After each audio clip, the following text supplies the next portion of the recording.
오늘은 깐부라고 하는 제목으로 하나님의 말씀을 증거하겠습니다. 필리처 상을 수상한 하퍼 리의 재미있는 소설 앵무새 죽이기라고 하는 소설이 있습니다. 1960년에 출판된 책으로서 현대 미국 소설의 고전이 되어져 있는 책입니다. 이 소설은 작가가 10살 때의 해인 1936년에 그녀의 마을 근처에서 벌어진 사건, 그리고 자신의 가족과 그리고 이웃들 주변에서 일어난 여러 가지 일들에 대해서 이 작가가 관찰한 것을 소설로 적어낸 책입니다. 이 소설은 미국의 대공황 시기에 존경받는 변호사인 핀치가 백인 여성을 성폭행한 혐의를 받는 흑인 남성 로빈슨을 변호하면서 핀치의 가족과 그리고 그 동네에서 벌어지는 일을 핀치의 어린 딸인 스카웃의 시각으로 그려내고 있는 소설입니다. 이 작품은 인종차별에 관해서 아주 심각하게 다루고 있으면서도 이 책은 유머를 잃지 않고 있는 재미있는 소설책이기도 합니다. 여기에 등장하는 핀치는 완벽한 변호사의 표본이자 도덕적인 영웅으로 많은 독자들을 만족시키고 있습니다. 여러 영어권 국가에서는 흔히 프랑스 말로 똘레랑스라고 하는데 이 관용에 대해서 강조하거나 prejudice, 편견에 대해서 이야기할 때 지금 모든 영미권에서는 이 책을 학생들에게 읽히고 있습니다. 결국은 이 책은 사회에서 일어나고 있는 인종차별과 그리고 사회의 부조리를 고발하고 있는 책이기도 합니다. 여기에 이 책의 제목처럼 앵무새는 굉장히 중요한 상징을 드러내고 있습니다. 아버지 핀치가 자신의 자녀들에게 공기총을 다루는 사용법을 가르쳐 주면서 거기에서 앵무새에 관한 이야기를 하고 있는 데서 시작이 됩니다. 아버지 핀치는 자식들에게 이런 얘기를 합니다. 나는 너희들이 뒷마당에서 차라리 깡통을 쐈으면 좋겠다. 너희들이 새들을 쫓아다닐 것을 내가 알고 있지만 너희가 명중시킬 수 있다면 원하는 모든 파랑새들에게 총을 쏴라. 그러나 명심해야 할 것은 앵무새를 죽이는 일은 죄라는 것이다. 이렇게 얘기합니다. 여기서 등장하는 이 앵무새는 바로 로빈슨이라고 하는 인종차별을 받는 흑인이기도 하고 그 시대에 사회적으로 소외되고 약한 사람들을 지칭하기도 하는 것입니다. 여러분, 성경에 등장하는 많은 국가 공동체 가운데에서 사실 히브리 민족이 앵무새 죽이기에 나오는 앵무새와 같이 연약한 민족이었다라고 하는 것입니다.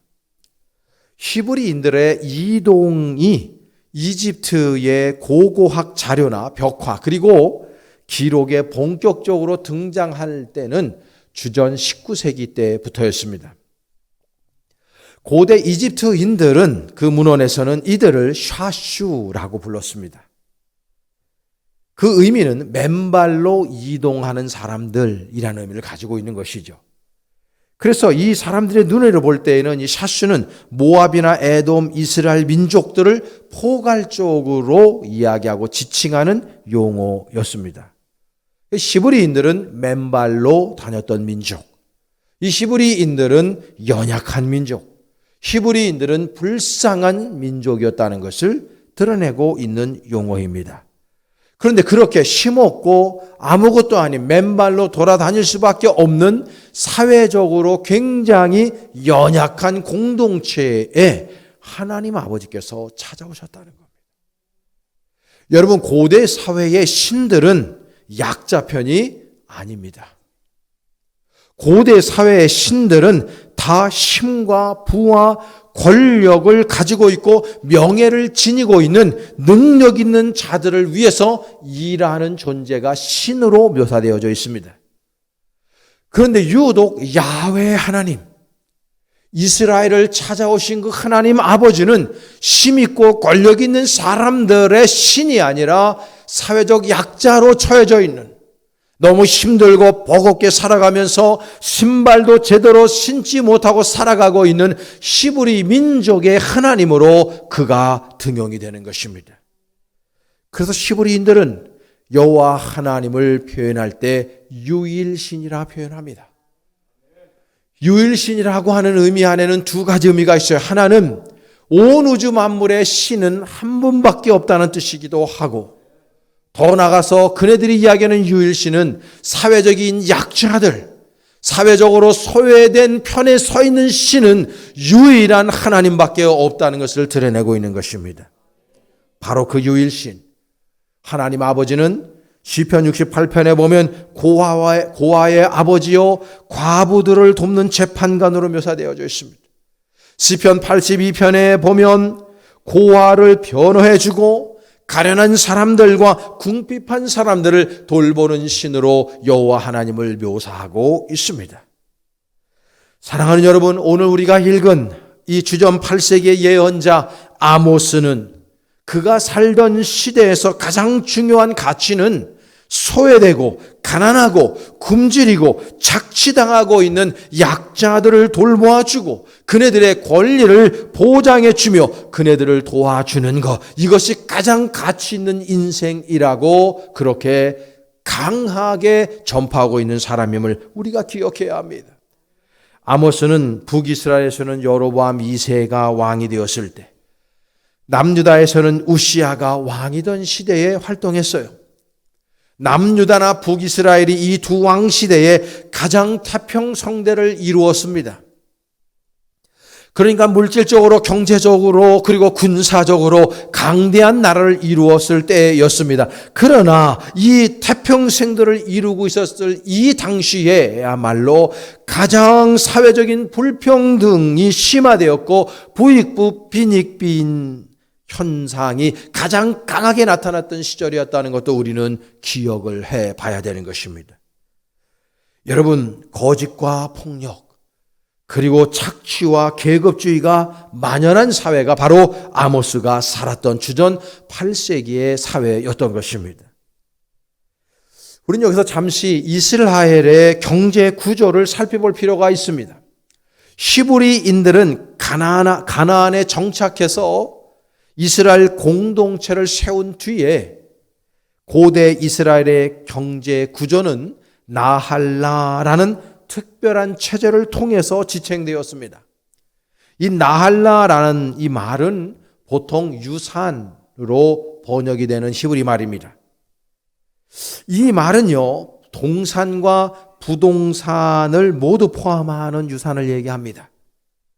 히브리인들의 모든 부동산은 이스라엘의 12지파들에게 배분이 되었고, 그리고 그 가운데 각 가문으로 배분이 되었고, 각 가문에서 가정으로 배분이 되었어요. 아버지 중심의 가족, 이거를 히브리 말로 베이트라 그럽니다. 이 베이트들에게 할당된 부동산을 나할라라고 하는 것입니다. 그러니까 이 나할라는 양도 불가한 거예요. 다시 말해서 사고 팔 수가 없는 재산인 것입니다. 히브리 민족에게 있어서 이 나할라 부동산 동산은 다 하나님께서 소유자일 뿐 자신들이 소유자가 아니라는 것을 히브리인들은 알고 있었던 거예요. 그래서 이 나할라는 모든 사람들에게 공평하게 이익을 가져다 주어야 되는 재산인 것입니다. 그런데 아모스가 살던 주전 8세기에 이 나할라 제도가 무너진 것입니다. 왕이라든지 그 시대에 권력을 가지고 있는 사람들이라든지 거기에 빌붙어 있었던 거짓 수많은 선지자들에 의해서 유린당했습니다. 그네들이 모든 것들을 착복해서 자신들의 소유로 삼고 그것을 통해서 부를 축적하기 시작했습니다. 그러다 보니까 일반 평민들은 그네들의 하수인이 될 수밖에 없었고, 그네들의 횡포에 가난과 공경에 빠져서 아우성을 치면서 살아갈 수밖에 없었어요. 일반 국민들이 다 힘들고 버거운 삶을 살았다는 거예요. 부익부, 빈익빈 현상이 가장 심화됐던 시절이 바로 아모스가 살았던 시절이었다는 것입니다. 사랑하는 여러분, 여호와 하나님 아버지께서 가장 미워하시고 싫어하시는 것이 성경 구약성경을 읽어보면 두 가지가 나옵니다. 하나는 뭐냐면 우상 숭배입니다. 두 번째는 뭐냐면 사회 정의가 무너지는 것입니다. 이 두 가지를 하나님 아버지께서는 가장 싫어하시는 거예요. 그런데 이 두 가지를 다 아모스 시대에 그 시대의 종교 지도자들과 권력층들이 행사하고 있었다는 거예요. 여러분, 왜 우리가 예배를 그렇게 강조합니까? 왜 우리가 예배를 드릴 때 신령과 진정으로 예배해야 된다고 그렇게 강조하고 있습니까? 우리가 하나님 아버지 앞에 예배 드린다고 하는 것은 우상을 타파하고 우상을 멀리한다라고 하는 증거이기 때문인 것입니다. 여호와 하나님만을 올곧게 예배한다는 것, 그것 자체가 모든 우상을 터부시한다는 의미가 그 안에 들어있기 때문인 것입니다. 사랑하는 여러분, 우리가 왜 그토록 이웃을 사랑하라고 외치고 있습니까? 그것이 바로 사회 정의를 이루는 일이기 때문인 것입니다. 나만 잘 먹고 잘 사는 것이 아닙니다. 나만 행복해서 될 일이 아닙니다. 나만 성공해서 될 일이 아닙니다. 우리는 더불어서 살아야 되는 존재들이기 때문에 나뿐만 아니라 모든 사람들에게 행복 추구권이 있는 것입니다. 내가 행복하듯 남도 행복하게 만들어 줄 수 있는 것이 바로 그게 기독교 정신이고 하나님 아버지께서 가장 원하시는 삶의 자세임을 우리가 잊어서는 아니 되는 것입니다. 그런데 아모스 시대에 그것을 잃어버렸습니다. 그리고 그것이 무너져 내린 시대를 그 시대에 살았던 거예요. 그래서 아모스 선지자가 주님의 말씀을 강하고 담대하게 생명 걸고 증거하게 된 것입니다. 여러분, 아모스 시대 이스라엘은 하나님이 가장 싫어했던 두 가지를 다 행했어요. 첫째는 타락한 예배를 이들이 드렸다는 것입니다. 이스라엘 백성들이 안식일을 지키지 않은 것이 아니에요. 여러분, 이스라엘 백성들이 예배 드리지 않은 것이 아닙니다. 저는 표현을 이렇게 한 것입니다. 그래서 타락한 예배를 드렸다고. 예배를 드리지 않은 것이 아닙니다. 지금식으로 하면 거룩한 성일 예배를 그네들이 범한 것이 아닙니다. 열심을 다해서 예배당에 나왔습니다. 열심을 다해서 제사를 드렸습니다. 그런데 그들이 드린 예배가 타락한 예배라는 것입니다. 그들이 드린 예배가 신령과 진정으로 드려지지 않는 예배라는 것입니다. 그들은요, 바알신을 섬겼어요. 아세라를 섬겼어요. 우상을 섬기면서 동시에 하나님을 섬긴 거예요. 여러분, 성전 안에 아세라 신상을 세워놓기도 했습니다. 사랑하는 여러분, 성전 안에서 별의별 일이 다 일어나는 것입니다. 하나님만을 섬겨야 되고 하나님에게만 올인해야 되는 신앙심을 가져야 되는 이스라엘 백성들이 그네들의 신앙이 나눠져 있는 거예요. 여호와 하나님 아버지 앞에만 무릎을 꿇어야 되는 이스라엘 백성들이 그렇게 하지 못한 거예요. 바알신을 섬겼습니다. 주권전이가 올곧게 일어나지 않은 것입니다. 여호와 하나님 아버지 앞에 나의 주권을 내려놓고 내가 그분 앞에 완전히 부복하고 자복하는 마음으로 주님을 예배해야 되는데 이스라엘 백성들이 그렇게 하지 않은 거예요. 하나님을 섬기며 동시에 바알신을 섬기고 있었던 것입니다. 물질을 섬긴 거예요. 명예를 섬긴 거예요. 권력을 섬긴 거예요. 성공을 섬긴 거예요. 육신의 건강을 섬긴 거예요. 하나님보다 더 사랑하는 것이 있었고 하나님만큼 사랑하는 것이 또 다른 것들이 있었다는 것입니다. 그런 마음가짐을 가지고 예배했기 때문에 그 예배가 타락한 예배라고 하는 것입니다. 여러분들은 어떻습니까? 여러분은 지금 주권전이가 일어난 상태로 오직 여호와 하나님 아버지 앞에만 신령과 진정으로 예배하고 계신가요? 여러분, 오늘 아모스서 5장 21절 24절 말씀을 오늘 읽은 메시지 성경으로 여러분들과 제가 함께 봉독해 보도록 하겠습니다. 함께 읽겠습니다. 나는 너의 종교 행사들을 도저히 참을 수 없다. 너희 집회와 성회는 이제 신물이 난다. 너희가 벌이는 종교 프로젝트들, 너희가 내거는 허영에 찬 슬로건과 목표에 진절머리가 난다. 너희의 기금 모금 계획, 홍보 활동과 이미지 연출도 지긋지긋하다. 너희 자하나 만족시키는 시끄러운 음악들은 나는 이제 들을 만큼 들었다. 너희가 나를 향해 노래한 적이 언제더냐? 내가 바라는 것이 무엇인지 알고 있느냐? 내가 바라는 것은 정의다. 큰 바다 같은 정의. 내가 바라는 것은 공평이다. 강 같은 공평. 이것이 바로 내가 바라는 것, 내가 바라는 전부다. 아멘. 세상에서는 정의롭게 살지 못하면서, 올바르게 살지 않으면서 성전에 와서는 거룩한 척하고 앉아서 찬송을 부르는 것, 말씀을 듣는 것, 예배하는 행위를 하나님 아버지께서 진절머리 난다고 표현하고 계신 것입니다. 삶이 곧 예배가 되어야 하는데 삶이 곧 예배가 되지 못한 삶을 살아가다가 주님 존전에 나와서 여호와 하나님을 찬양합니다, 은혜 받았습니다 라고 예배하는 그 모든 행위들이 진절머리 난다고, 우리들 자신을 만족시키는 찬양 더 이상 들을 필요가 없다 하고 여호와 하나님 아버지께서 말씀하는 거예요. 내가 원하는 것은 진정한 정의다. 내가 원하는 것은 강 같은 평화라고 주님께서 말씀하고 있는 것입니다. 그래서 그런 예배를 드리지 못하고 있는 이스라엘 백성들을 향해 너희들이 드리는 예배를 내가 받지 않고 너희들이 드리는 예배가 역겹다고 하나님 표현하고 계신 겁니다. 그래서 그네들이 드리는 예배가 타락했다고 저는 표현하고 있는 것입니다. 두 번째로 하나님이 싫어하는 것 이스라엘이 행했어요. 사회 정의를 외면한 이기적인 삶을 그들이 살았다는 거예요. 사랑하는 여러분, 몇 년 전에 하버드대 교수 마이클 샌델이 What is Justice? 정의란 무엇인가라고 하는 책을 쓰고 우리나라에 와서도 강연하면서 큰 센세이션을 일으킨 적이 있습니다. 여러분들은 Justice, 정의가 뭐라고 생각하십니까? 여러분, 정의는 보는 것과 굉장히 깊이 있는 관련이 있는 용어입니다. 우리가 바라보는 영적인 눈, 우리들에게 구비되어져 있는 정신적인 눈, 이것과 깊이 있는 연관이 있는 단어입니다. 우리는 무엇을 보며 살아가느냐? 우리들은 어떤 것에 관심을 두느냐? 어떤 것을 가장 소중하게 여기느냐? 이 모든 용어, 관심, 보는 것, 여기는 것, 이 모든 것 안에는 see, 본다는 의미가 다 들어있습니다. 어떤 것을 어떻게 보느냐, 그거에 정의라는 의미가 거기서 나오기 때문인 것입니다. 여러분, 정의에 있어서 가장 중요한 것, 세상 사람들은 무엇이 옳으냐, right, what is right, 무엇이 옳으냐에 관점을 두고 정의에 대해서 정의합니다.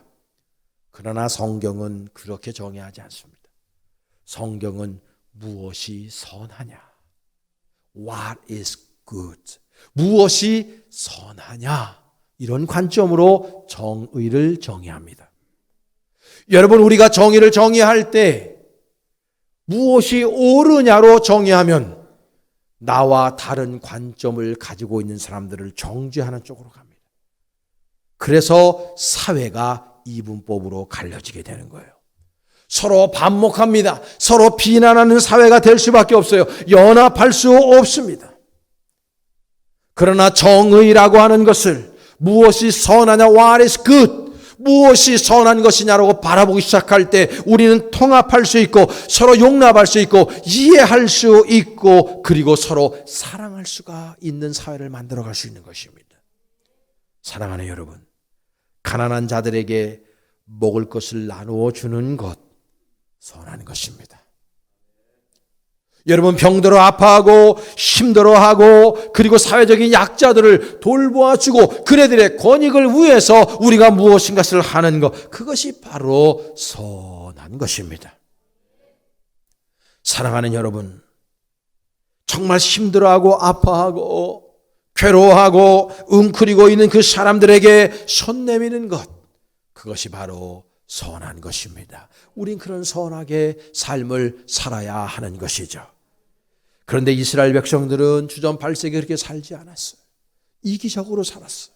자기 중심적으로 살았어요. 자기 자신만 잘 먹고 잘 살면 된다는 의식이 팽배해 있었어요.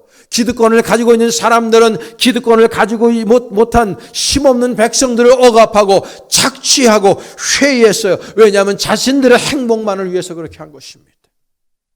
사랑하는 여러분, 지금 우리는 어떻게 살아가고 있습니까? 지금 이 시대의 삶은 어떻습니까? 우리 그리스도의 삶은 어떻습니까? 정말 타자를 존중하는 삶을 살아갑니까? 힘들고 버겁고 아프고 그리고 울고 있는 사람들에게 손 내미는 삶을 우리가 살고 있냐, 그 말씀입니다. 우리가 진정 사회 정의를 위해서 무엇을 하고 있습니까? 정말 우리는 선하게 살고 있는가? 서로 가를 줄만 알지, 나와 다른 사람들을 정죄할 줄은 아는데 그 사람들을 포용하고 그 사람들을 이해하고 주님의 사랑으로 용납하는 삶을 우리는 살아가고 있는가? 우리 깊이 있게 생각해 볼 필요가 있습니다. 오늘 본문은 남유다 드고아 출신의 농부 아모스 선지자가 북이스라엘 백성들에게 정의가 강같이 흐르게 하라, 그리고 공평한 삶, 진정한 저스티스의 삶을 살아가며 모든 우상을 버려야 할 것에 대해서 그 시대의 기득권층들에게 열정적으로 이야기하고 있으나 그 시대의 왕, 그리고 수많은 귀족들, 그리고 그 시대의 왕과 귀족들과 결탁한 거짓 선지자, 그 거짓 선지자의 대표자인 아마시아가 결탁해서 참 선지자인 이 아모스 선지자의 입을 막는 내용으로 되어져 있습니다. 여러분, 거짓 예언자인 아마시아가 참 예언자인 아모스에게 하는 말씀, 오늘 우리가 본문의 말씀으로 읽었습니다. 특별히 11절과 12절과 13절의 말씀, 여러분들과 제가 다시 한번 합독해서 주의 깊게 읽어보겠습니다. 선견자 양반, 이것을 떠나시오.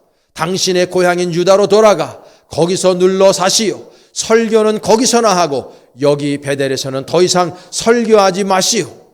다시는 이곳에 콧배기도 보이지 마시오. 여기는 왕의 예배당, 왕족 산당이란 말이요. 아멘.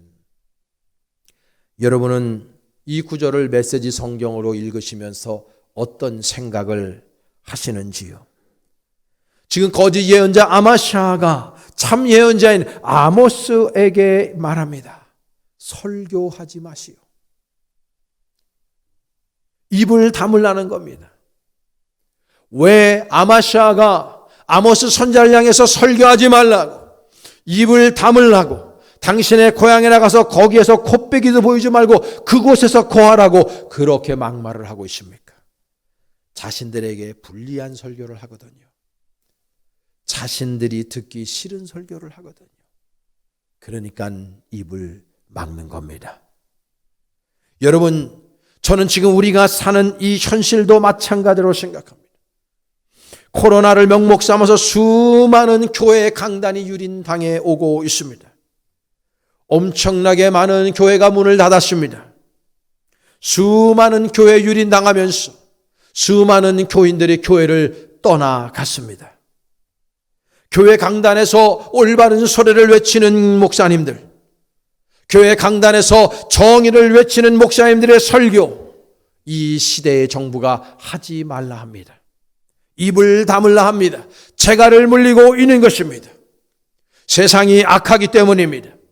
공평과 정의를 외치는 이 사회가 공평하지도 못하고 정의롭지도 못하기 때문입니다. 정치인들은 저마다 공정을 외칩니다. 공평을 외칩니다. 정의를 외칩니다. 그러나 전혀 그렇지 못한 정치인들로 가득 차 있습니다. 세상이 공평하지 못합니다. 사회적인 약자들은 여전히 그 자리에 힘들어하고 보고하고 있습니다. 그러나 표를 얻기 위해서 가든 가모니설을 하면서 국민들을 속이고는 정치인들이 얼마나 많이 있는지 알 수 없어요. 사회 정의는 아랑곳하지 않고 자신들만의 안위를 위해서 그렇게 살아가는 사람들이 너무나 많이 있습니다. 여러분, 우리 그리스도인들은 어떻습니까? 삶 속에서 사회 정의를 이루어내고 살아가고 있으십니까? 가난하고 헐벗고 소외된 사람들, 아파하는 사람들, 외로운 사람들, 고독한 사람들을 위해서 우리는 무엇을 하고 있습니까? 여러분, 삶을 살아가면서 나 자신의 안위만을 위해서 살다 오시지는 않았습니까? 기껏해 내 가정의 행복을 추구하는 것에서 벗어나지 못한 삶을 살다가 여기 오시지는 않았습니까? 옆에 있는 사람들의 눈에 눈물이 보이지 않고 그 사람들의 절규를 깨닫지 못하며 살아가다가 여기 오지 않았습니까? 성경은 말합니다. 그런 예배를 집어치우라고. 그런 예배를 하나님께서는 역겹다 하십니다. 사랑하는 여러분, 이 시대에 우리는 진정한 사회 정의 구현자들이 되어야 합니다. 입술로만이 아닙니다. 여러분의 삶 속에서 버겁고 힘들게 사는 사람들을 위해 여러분들은 하나님의 사랑으로 무엇인가를 반드시 해야 합니다. 그런 마음을 가지고 우리는 예배 드려야 되는 것이죠. 그 예배를 하나님이 신령과 진정으로 드리는 예배라 기뻐 받으실 수 있을 것입니다. 저는 오늘 설교 제목을 깐부라 그렇게 정했습니다. 이 깐부를 국어 사전에 찾아보면 친한 친구, 짝꿍, 그리고 동반자를 뜻하는 은어라고 표현되어져 있습니다. 어렸을 적에 저도 동네에서 놀다가 우리 깐부 먹자 이런 이야기를 많이 했죠. 어린아이들이 구슬치기를 하거나 딱지치기를 할 때 같은 편 먹자. 그럴 때 그 동맹의 언어로 깐부라고 하는 용어를 사용하고 있었습니다. 여러분, 지금 이 용어가 오징어 게임이라고 하는 넷플릭스의 영화를 통해서 전 세계인들에게 알려지고 있어요. 우리나라 사람들도 많은 분들이 깐부가 무슨 뜻인지 모르다가 나중에 알게 된 케이스도 많이 있을 겁니다. 저는 여러분들에게 묻고 싶습니다. 여러분들은 누구랑 깐부 먹고 있습니까? 여러분들은 누구랑 깐부 먹고 싶습니까? 사랑하는 여러분, 물질과 깐부하고 있습니까? 명예와 권력과 세상의 재미와 쾌락에 깐부하고 있습니까? 세상의 성공, 여러분들의 인생의 안정, 기껏해 가정의 행복과 깐부하고 있습니까? 사랑하는 여러분, 그 모든 것들은 결국 사탄 마귀가 주는 사탕 발림에 불과한 것이고 일시적이고 한시적인 것뿐입니다. 그러나 만약에 여러분들이 그런 것들과 깐부하고 있다면 여러분은 사탄 마귀와 깐부하고 있는 것입니다. 여러분들이 알든 모르든 지각하든 지각하지 않든 여러분들은 깐부, 사탄 마귀와 하고 있는 것입니다. 저는 오늘 이 설교 말씀을 통해서 여러분들에게 강하게 증거하기를 원합니다. 여러분, 하나님과 깐부하시기를 간절히 원합니다.